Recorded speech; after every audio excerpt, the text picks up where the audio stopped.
We want to have as many bees as we can to make honey. At Secret Garden Bees, a honey farm in Linden, North Carolina, farmer Jim Hartman has one eye on his bees and the other on his bank account. Ideally, we'll get 100 pounds of honey per hive per year. How do you feel about paying more for things? Well, you know, if you find someone who says, I'm happy about paying more for something, you point them out to me. People who already couldn't afford fresh vegetables, who couldn't already afford to put good food on their plate, are the ones that are really going to be hurt by this. Did you ever think when you voted for President Trump that things were going to cost you more and you were going to lose money?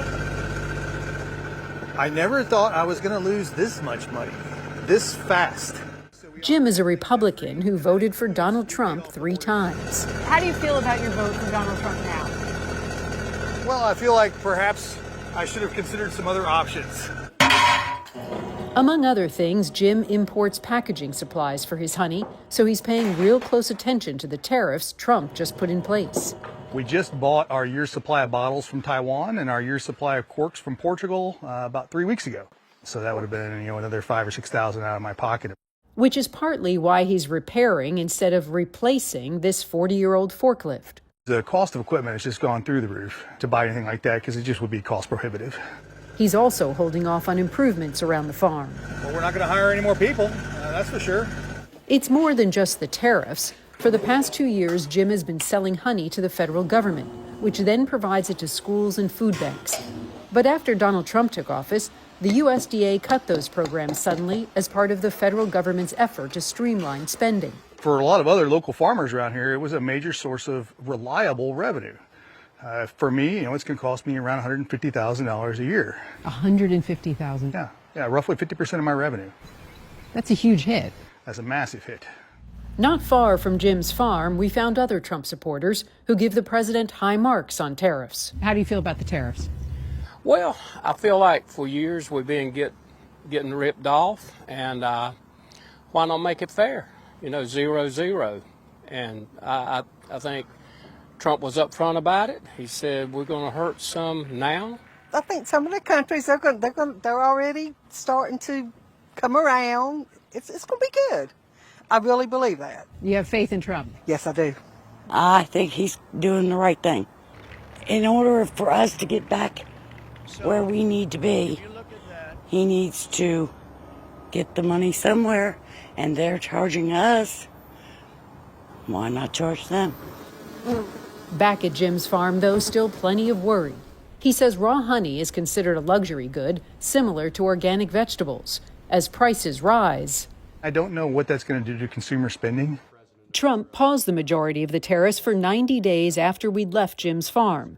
Jim told us by phone, it's flip-flopped so many times you can't take it to the bank. Who knows what it will be next week? Adding, it seems like he's heard the American people. Randy Kay, CNN, Linden, North Carolina. All of this volatility and uncertainty brought on by the trade war that we were just talking about. You've got China announcing it's raising retaliatory tariffs on U.S. goods from 84% to 25%. That coming after President Trump hiked the rate of Chinese goods, the rate on Chinese goods coming into America from 104% now to 145%. All of that, creating so much uncertainty, is having a real and immediate impact on businesses big and small across the country. One small business owner joined us on the show just yesterday describing how the daily chaos and the changes in policy have left her with no good options. It's hard to make a decision. We had an idea yesterday after the announcement of, well, maybe we can export to Australia, repackage the products, and then re-import them from there. But because policy changes every 36 hours or so, I don't want to make that decision and make that move only for something else to change in just a couple more days. I'm paralyzed. I can't even make a decision right now. Paralyzed. Another big area of concern is what this means for American farmers, of course. China is, among other things, the biggest export market for American soybeans. China bought 52% of American soybean exports last year, throwing American soybean farmers, understandably, into a whole new level of uncertainty right now. And joining me right now is Scott Metzger. He's a soybean farmer out of Ohio, also serves on the board of directors for the American Soybean Association. Scott, thank you very much for waking up and taking time to speak with me this morning. This change, I was looking forward to getting your take yesterday afternoon, and now we have this new change overnight coming from China announcing 125% tariff on all U.S. goods coming in. That includes on soybeans. What does this tariff on this new level of tariff on your produce mean for you? Good morning, Kate. Yeah, it's an alarming concern. With the tighter farm economy that we're in now, the tariffs are just adding issues to problems that we already have. We want to. It's just making it more complex and making it harder to make decisions on what we need to do. I've heard the word complex from a couple farmers actually as well. It's already a complicated situation, and now it's becoming even more complex. I mean, you're, I believe, a sixth-generation farmer, farming with your brother and cousins. Scott, how does this moment feel for you? Well, we never have, going back to 2018. We really haven't recovered from the tariff trade wars back then, and we were probably 40% higher on soybean prices back then, and the farm economy in general was a lot better back then. So you go forward to now with what we are, and a lot tighter farm economy, and complex, and adding these tariffs to it, it makes things really, really difficult. A fear that we have, if this continues into the fall or even into next year, there's a potential that there'll be some farms go out of business. You could have a next generation not want to come back or not able to come back just because of the economies or the farm situation in general. And adding these tariffs to this, there's just no room for error. But personally, in our operation in the state of Ohio last year, we were in extreme drought, and we roughly had half of a soybean crop and a corn crop last year.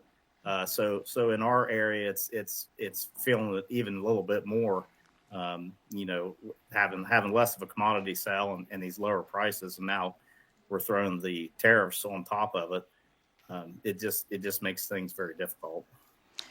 And at the White House, in his cabinet meeting yesterday, the Agriculture Secretary spoke up, talking about, if there's one thing, if people know, a group of people who know uncertainty would be farmers and ranchers. And I'm wondering what your ask, your plea, or just your message would be to the president in the midst of this, given your long experience and what you guys are facing. Yeah, we urge the administration to to quickly couple the announcement with some negotiations to address the tariff and non-tariff barriers with the U.S. exports.